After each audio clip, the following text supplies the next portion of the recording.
dhugumaan isinitti hima shamarran biyya arabaa orjinaalli ishii kana fakkaatti manatti jechuudha mana madaamii keessatti shamarran arabaa orjinaala kun akkasitti uffatu garuu bakkeetti immoo uffata babbareedaa uffannee waan garaagaraa goonee akka namoonni nuti tolee isin ilaalu garuu nuti hin tolle ishii kana uffanneetiyyuu mana namaa keessa jirra ishii kana uffanneetiyyuu hojjechaa jirra ishii kana uffanneetiyyuu ofirra dabarree dhaloota baay'eedhaaf ta'aa jirra garuu akka bakkeetti nu laata osoo hin taane nuti mana keessatti akkasitti jiraanne jechuudha orjinaala.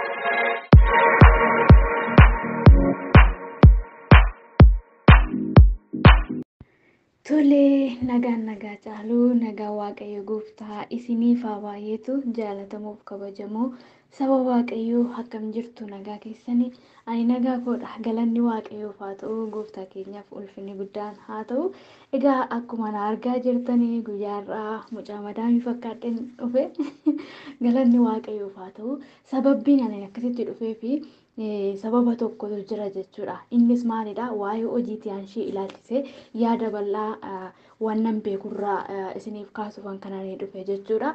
Kanaaf nuti mana arabaa keessa kan hojjennu ofis fayyannee maatii keenyas fayyannee dhaloota sama waaqayyo nu gargaare fayyaduudhaaf malee diina fayyaduuf miti.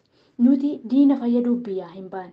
Dhugaa isiniin jedha garuu diinni nutti fayyadamaa jira kallattii beekamuu fi kallattii hin beekamneen diinni nutti fayyadamaa jira akkamitti yoo jettan isiniif ibsuu hin danda'a galanni waaqayyoof haa ta'u kanaafiyyuu nuti kana hojjechaa jirru bifa akkanaatiin shamarran biyya arabaa orjinaalli bifa akkanaatiin uffata akkasii uffanneeti kan nuti mana keessa oolu tarii namoonni miidiyaa keenya irratti yoo argan iddoo garaagaraatti yoo nu argani uffata bareedaadhaan karabaataa bareedaadhaan caammaa bareedaadhaan surree bareedaadhaan kootii bareedaan gaafa nu argani itti toleeti yoo akkasitti jirti nuun jechuu danda'u itti toleera itti bareedeera nuun jechuu danda'u garuu waan mana keenya jiru namni hin beeku. Isa keessa galee argetu beeka malee warri biyya keessaa nuuf hin beeku. Namoonni baay'ee shamarran biyya arabaa jedhanii maqaa nutti baasan. Shamarran biyya arabaa shaamadha jedhanii warri immoo jajuu keessa darbanii akka shaamaniitti nu ilaalanis jiru. Nuti shaamaa miti. Shaamaa jechuun warra mana san keessa jiruuf kan ibsitu ofii ishiitiif immoo baqaa kan dhumtu jechuudha. Nuti baqaa dhumna osoo hin taane ofirra dabarree dhalootaaf ta'aa jirra. Ofirra dabarree biyya keenyaaf ta'aa jirra. Ofirra dabarree dhugaa isaanii jechuudhaaf waan baay'ee ta'aa jirra. Kun immoo shaamaa hin jedhamu. Shaamaa jechuun kan ofii dhumte namaaf yeroodhaaf kan nama fayyadudha. Kanaaf nuti shaamaa osoo hin taane nuti kaayyoo qabna kaayyoodhaaf biyyaa baane kaayyoo keenya immoo isa yaadne caala galmaan gahaa jirra.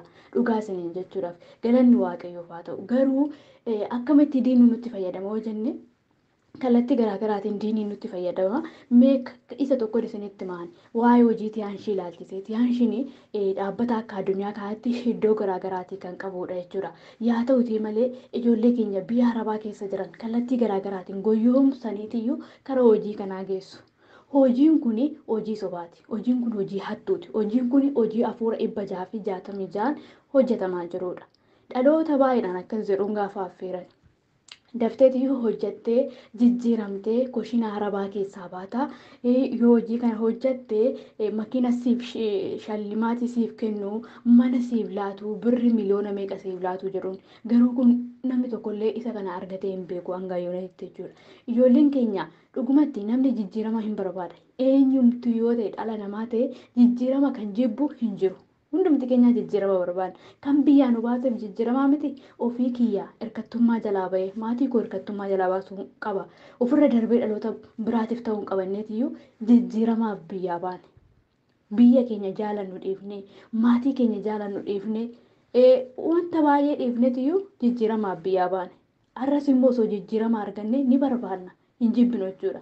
Garuu jijjiirama fakkaatee bifa jijjiiratee dhufeetoo jireenya keenya bakkaa balleessuudha kan deemu waa baay'eedha. Nuti immoo achirratti qabsaa'uu qabna malee akkuma yaanni yookaan biyyi lafaa yookaan immoo diinni nu godhe ta'uu hin qabnu. Maal gochuun qabannee dhaabbannee of gaafachuu qabna. Waaqayyoon irratti kadhachuu qabna. Qajeelfama waaqayyoo irraa fudhachuu qabna obboloota koo. Namni qajeelfama waaqayyoo irraa fudhatee deeme galma gahaa malee hin gufatu. Galanni waaqayyoof haa ta'u. Egaa obboleettiin keenya guyyaa kaleessaa karaa FBC waa baay'ee maxxansitee liibiidhaan dhuftee bu'aa turte. Obboleettiin kun hojii tiyaanshii hojjechuudhaaf itti galteeti kan ishee nyaatamtee keessaa baate. nama waaqayyooti nama gooftaa qabudha obboleettiin kun. Garuu gaafa dhufanii jechoota babbareedoo kana jedhaniin mucaan jijjiirama barbaadde waan ta'eef dafteetuma dhaqxee galmoofte. Suuraan irraa fuudhan jette maqaa koo hanga akaakayyootiin irraa fuudhanii na galmeessanii saniin booda birrii erginaan jedhanii birrii dolaara 800 na gaafatanii. Erga jijjiiramni bakka bakkatti amma kanatti ta'eeti dolaara 8 maal keessa jirti jedhetan ergeette. Iyesuusiif galanni guddaan haa ta'u. In ergite gaafa ergitee hundumaa ofirraa xumurtu dirqama nama shaffiddee of jalatti galmeessitu malee birriin kun siif hin kennamu jedhaniin. Ishiin immoo nama shaneessaa fiddi. Ishiin ofii ishiitiif iyyuu maayuu nagarre amma immoo sobaan deemtee too dhaloota kana guyyoomsuudhaaf waaqayyo ishii gaafachuu danda'a. Yoo namni nama hin gaafanne dafqa namaati waaqayyo nama gaafatu. Kanaaf iyyuu lakkee nama kana hin qabu. Nama amma kanaaf fidee sin jalatti galmeessuuf hin qabu. Isan ofii kootii hojjechuu danda'u nan hojjedha natti mannaan hojii biraa humtuu hin jiru. Wanti ati hojjettu humtuu hin jiru nama fiddee as jalatti galmeessuudha. Ati nama shanoo fidde namni shanas jalaatis shaffidanaan jedhan jette. Galanni waaqayyoo baatu kun maalidha? Miseensa isaanii baay'ifachuudhaaf. Laal miseensa isaanii jarattiin miseensa isaanii baay'ifachuudhaaf jijjiirama fakkaatanii dhaloota mana waaqayyoo keessaa yaasaa jiru. Argamu waaqayyoo keessaa baasaa jiru jechuudha. Mica ittiin lakkeen waaqayyoo ni gaafata. Ofii kootii nyaatamee dhaloota hin nyaachisotteetiyyuu garee san keessaa baate. Garuu baay'ee nama ajaa'ibu. Kanaaf obboloota koo waaqayyo nagaa nuuf laateera. Lafa jirru kanatti waaqayyo nagaa nuuf laanan hojjechaa jirra. Waaqayyo jireenya nuuf laanan hojjechaa jirra. Malee bara haati fi ilmoon wajjin jiraachuu dadhabde keessatti bara lammiin ofii biyya ofii keessatti jiraachuu dadhabe keessatti nuti biyya ormaa keessatti jiraachaa jirra. Lammii ormaa wajjin jiraachaa jirra. Kun immoo nuti gaarii goonee yookiin immoo wanta addaa tokko qabaannee osoo hin taane gargaarsa waaqayyootu nu wajjin ta'e. Gargaarsa waaqayyoo kana ofirratti ilaallee waaqayyoon galateeffachaa isuma hojjechaa jirru irratti waaqayyoo waammachuu qabna. Waaqayyo guddaa namaa irratti argama osoo hin taane xiqqashuu namaati irratti argameetiyyuu nama eebbisa. Dhugummaa isiniin jira. Ija dheerachuun diinatti nama buusa. Ija dheerachuun cubbuutti nama geessa. Ija dheerachuun kun akkasitti nama nyaatee nama boochisa. Kanaafiyyuu of eeggannoon tarkaanfachuu qabna. Waan goonu hundumaa irrattu namni hin haasaa biyyi lafaa sin hasaasa diinni sin hasaasa garuu hasaasa hundumaa dhageenye akka dhageenyetti deemnu osoo hin taane dhaabbannee of ilaaluu qabna. Nuti har'a waan barbaanne gochuu dandeenya. Maatii keenya gargaaruu dandeenya. Biyya keenya gargaaruu dandeenya. Hiriyoota keenya gargaaruu dandeenya. Isa qabu gargaaruu dandeenya. Isa hin qabne gargaaruu dandeenya. Sababni isaa nuti eenyummaa Kiristoosiin deemna. Eenyummaa Kiristoos nu keessa jira. Kiristoos yeroo gammachuus nama gargaara, yeroo gaddaas nama gargaara, yeroo qabanis nama gargaara, yeroo hin qabnes nama gargaara. Kanaafiyyuu nuti akkasittiin jiraachuu qabna. Malee fedha waaqayyootiin ala deemnee diinatti jireenya keenya laannu. Galanni waaqayyooti diinni nuuni waan ta'eef. Kanaaf of eeggannoodhaan tarkaanfadhaa. Obboloonni keessa jirtan obboloota keessan bakkee jiran hin guyyoofsina. Yoo namni sun isin arguu baate waaqayyo isin arga. Guyyaa tokko isin gaafata. Gatii itti baastu. Kanaafiyyuu ofii keessaniifiyyuu keessaa baha.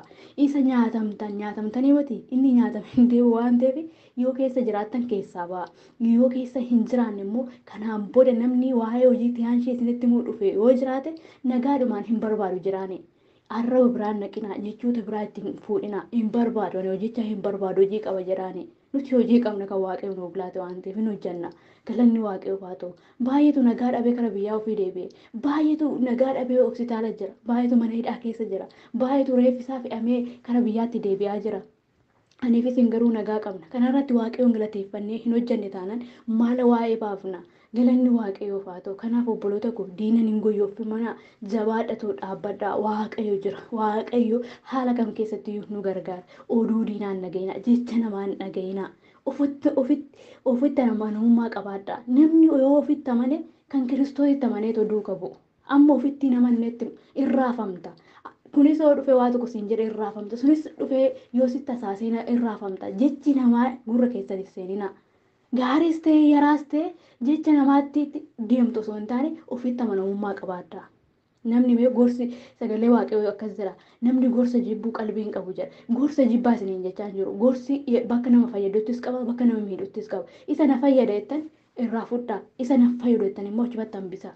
Garuu immoo guutummaan guutuutti kan namaatiin deemtu osoo hin taane gorsi na barbaachisa irree jettanii barsantii 50 kan namaati irraa fudhadhaa. Barsantii 50 kan keessa irraa fudhadhaa. Oliin madaalchisaa ta'u akkasitti deemaa malee akkuma namni tokko jedhe akkuma qaamni tokko jedhetti ariifachuun gaarii miti jechuudha. waaqayyoon dhaggeeffachuu, waaqayyoon kadhachuu yeroo hundumaa kaayyoo keenya irratti, deemsa keenya irratti waan tokko itti lixuudhaaf dursa waaqayyoon gaafachuu qabna. Waaqayyoon kadhachuu qabna. Kun ta'uu taanaan booda miidhamarra gaafa geenye waaqayyoon hin agarree waaqayyoon hin beekutu dhufa waan ta'eef of eeggachuu gochuu qabna jechuudha. Galanni waaqayyoof haa ta'u. Obboleettiin keenya baay'ee nama rartee dhugaa isiniin jechuudha. 800 dolaara 800 jechuun gara birrii Itoophiyaatti gaafa madaalamu baay'ee fagoodha jechuudha. Baay'ee fagoodha. Kanaaf odoo obboloota keenya warra hin qabne gargaartetti waaqayyo biraa gatii argatti. Garuu fedha ofii malee deemtee akka itti birrii nyaatamtee baay'ee boochee jechuudha. Shirree baay'ee nama rarti. Maaliif namni jijjiirama waan barbaaduuf malee birriin irraa hafeeti miti kan kennu. Garuu goyyooffamtee akkas ta'uu ishii odoo dursa waaqayyo eessan jira inni of ilaaluu qabna. Waaqayyo maallaan jedha. Isa kana keessa hooseen waaqayyo keessa jiramu hin jiru inni of to'achuu qabna. Galanni waaqayyoof haa ta'u. Kanaafiyyuu cimsaa of eeggadhaa. Cimsaa ta'u of eeggadhaa. Milikinni hojii isaanii kunoo alaabaa kana akkuma argaa jirtani alaabaa kana jechuudha. Jalqaba gaafa isinitti dhufan jechoota ho'aadhaan isinitti dhufu. Jechoota babbareedhaan isinitti dhufu. Galanni waaqayyoof haa ta'u. Isin garuu hojimatti dhiisaa malee amala badaasitti hin baasinaa isiniin jechuun jaaladhaa. Gooftaan baraaf jireenya keessan haa eebbisu. Of eeggannoo godhaa obboloota koo. Waaqayyo isin haa eebbisu jalatti seexanni kallattii hundumaaniyyuu afurri 666 afurri bara dhumaa xiyyeeffatee lubbuu namaati irratti hojjechaa jira. Qalbii namaati irratti hojjechaa jira. Kanaafiyyuu of eeggannoodhaan tarkaanfadhaa isiniin jechuun jaaladha obboloota koo. Yoon dogongore immoo dhiifama guddaa naaf godhaa. Gooftaan isin haa eebbisu. Eebbifamaa. Shaaloo.